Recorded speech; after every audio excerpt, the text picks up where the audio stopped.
Look, let's say you're socially anxious. Okay, so what happens when you're socially anxious? You go to a party, your heart's beating. Why? The party is a monster. Why? Because it's judging you. And it's judging you, it's putting you low down the dominance hierarchy, because that's what a negative judgment is. And that interferes with your sexual success. And that means that you're being harshly evaluated by nature itself. Right? So you are confronting the dragon of chaos when you go into the social situation. And so what do? You're like this, right? You hunch over, and that's low dominance. I'm no threat. It's like, well, that's not going to get you very far. You know, but that's a logical thing to do in the face of a tyrant. So I'm no threat. You know, you look at the king and you're dead. I'm no threat. I'm hunched over. And then what's happening internally? What are people thinking about me? What are people thinking about me? Am I looking stupid? Am I looking foolish? Geez, I'm awkward. I hate being here. Man, I'm sweating too much. It's all internalized, right? It's all self-focused. The eye isn't working. What do you tell people?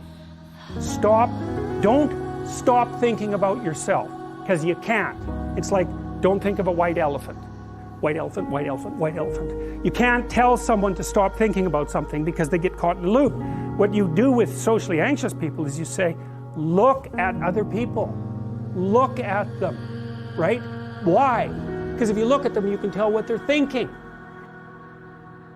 Unless you're terribly socialized, and some people are. Some people have no social skills, and so the reason they can't go to a party is because they don't even know how to introduce themselves. Like no one ever taught them how to behave. And so they're really good candidates for behavior therapy, because you walk them through the process of how you actually manifest the procedures that are associated with social acceptability. But most people aren't like that. They have the ability. So if they're really introverted and high in neuroticism, they can usually talk quite well to someone one-on-one. Why? Because they look at them.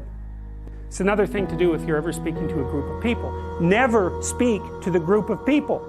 It doesn't exist. You talk to individuals, and then they reflect for you the entire group, because they're all entrained. So you look at one person, they broadcast to you what everyone's thinking, and you know how to talk to one person. So it's easy.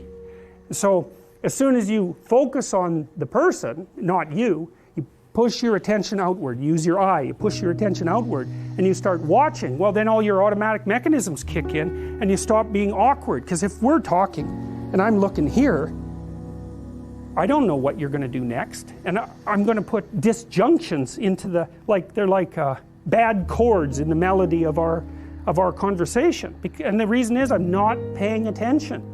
So that's why the eye is the thing at the top of the pyramid. It's like the thing that enables you to win the set of all possible dominance hierarchies is the eye. Pay attention. Pay attention. That's the critical issue. That's why the Egyptians worshipped Horus. That's why Horus was the thing that rescued Osiris from the depths. It's the capacity to pay attention. What do you pay attention to most? What your right hemisphere signals as anomalous. It attracts your attention. It's like, this isn't going quite right. I'm not looking at that. Wrong. That's what you look at. That's what you look at. What's not going right. Because that's the terrible monster that might eat you, but it's also the place you get all the information.